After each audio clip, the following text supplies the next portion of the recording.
Hey, happy Homebrew Wednesday, guys. Do a little pour here. Kind of doing the aggressive pour because this thing's kind of a little undercarbonated, but still looks pretty good. Game of Thrones. Is that backwards? Well, yeah. Still haven't figured quite out how to do that yet on my phone.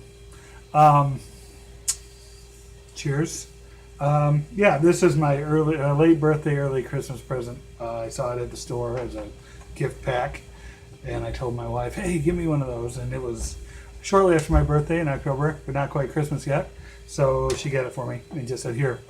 So, oh yeah, and I found this. Went hunting this weekend, and I was going through my old hunting stuff, and I came across this hat, and it kind of reminded me of Craig Tube's hat. So I thought I should wear that maybe once or twice in a Homebrew Wednesday. It's not as cool as his. It's actually got the truck driver type back here. But anyways, here's my Homebrew Wednesday. I'm down here in my basement where my brew stuff is, and other things. And I'm actually going to get around to kegging my stout. For the last, I think this is Homebrew Wednesday number 5. So for the last 4 of them, I'm saying, well, I've had this thing in the fermenter that I need to keg. And so, yeah, that's the plan tonight. So what I might do is see about starting and stopping this video. I don't know if I've ever done that. I know I did try to flip it around once while I was recording and it didn't work. So yeah, so that's what I'm doing. If this is the end of the video, happy Homebrew Wednesday. That's really all I got going on right now. And if I am able to start and stop, I'll show you a little bit when I transfer it over. So, other than that, in case I don't get back with you, happy Homebrew Wednesday, guys, and take it easy. Okay, so here I am in another part of the basement. It looks like I can start and stop. What I'm doing right now is I'm just, I had a bunch of star sand in this bucket for my last brew day. I made a big batch to put stuff in. I had a whole bunch of extra, so I just saved in that big bucket. And I'm using that to siphon, not only to put star sand, in the keg to sanitize that, but also to sanitize my siphon. So doing that right now.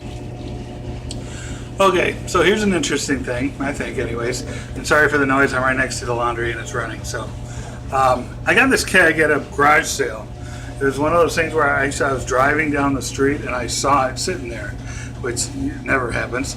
And I pulled up and it was just a garage sale. Apparently the guy who lived there worked at the local brewery here and was a home brewer, tried home brewing or whatever. And so he had this, and it, I want to say it was $20. It might have been 10 or 15. But anyways, to me it was cheap, and I was looking for kegs, so I bought it.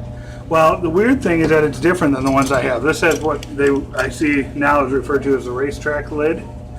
I don't know if this is a Firestone keg or what it would be, but the issue I used it, and the beer I put in there, whenever I went to serve it, it would be like a crazy head to it, and then it'd be like flat. And it was actually when it right from the connector here, there was bubbles getting in that, so it was kind of like it was degassing itself, I guess, as it did that, and I couldn't figure out what was going on.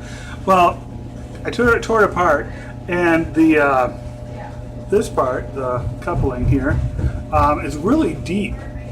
And actually, even when I had it on the dip tube, I could have the connector on, and this would move around because there's so much space in there, even when it was tight. And so I think what it was doing is that this was popping up a little bit, and air was leaking in along with the beer, and it was basically running bubbles through it. Which I don't know if you guys know the method of, if you overcarbonate your beer, you can take your CO2 and run it down your beer line, and it'll filter up through the carbonated beer, and it will degas it essentially. So I think that's what it was doing. It was basically throwing in those extra bubbles, degassing, giving me the huge head, and then it was flat to drink. So I ended up racking this over to another keg. And then I tried to figure out ways to fix that. I went to my local homebrew shop. They'd never seen a keg like this. So they didn't know what to do. We didn't know what kind of connector. So what I thought of, and this is going to be my first attempt with it, is I just went to the hardware store and I got one of these. It's a little, just a little nylon spacer type.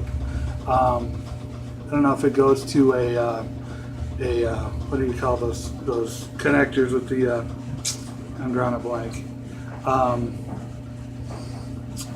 Well, you know, like you line to your refrigerator, it has a kind you screw it on, it tightens down. I'm totally forgetting what they're called. But yeah, I tell you what, here's what I'm always forgetting to do. To say, comment down below, like and comment. So if you know what these things are called or what those connectors are, you tighten them up and it crimps everything and makes a good seal. Put it in the comments down below so I can remember. Anyways, I figured I'd use this as a spacer, so I'll put it right here on top of the dip tube, and then with that we'll give it it'll fill up that space essentially, and it will keep the dip tube in place and keep the air from seeping out the sides.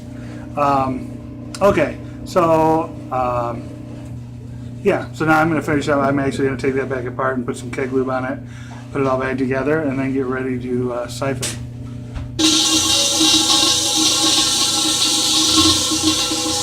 Alright, next step, I'm actually running some CO2 into the, I used to have an extra, what do you call it, an extra little thing on there. Boy, am I at a loss for words. Yeah, to basically send some CO2 into the keg to give it some head to keep it from the oxygen. Okay, so I'm going to wrap this up. Basically, I got the siphon going over there. Didn't show it to you because it's over where I have my fermenter is dark, and I don't really have any way to light it right now. So instead of just looking at dark video, I figured I would say thanks for watching. Yeah, I did remember the name of that fitting. I'm not going to say it because I want you to comment down below. Also, the hat. I was wearing the hat down here, and my wife came down and said, "What is that on your head?" And I said, "It's a hat." And she gave me the look like, "No, take that thing off." So, anyways, I took the hat off, and so yeah, that's it for this week. Sorry, this was a crazy, rambling, brain dead kind of homebrew Wednesday. But I was just kind of happy that I'm finally racking this thing over. And it looks like my cat is getting too close to my brewing stuff, so I'm going to go scare it away. All right, happy Homebrew Wednesday, guys. Cheers.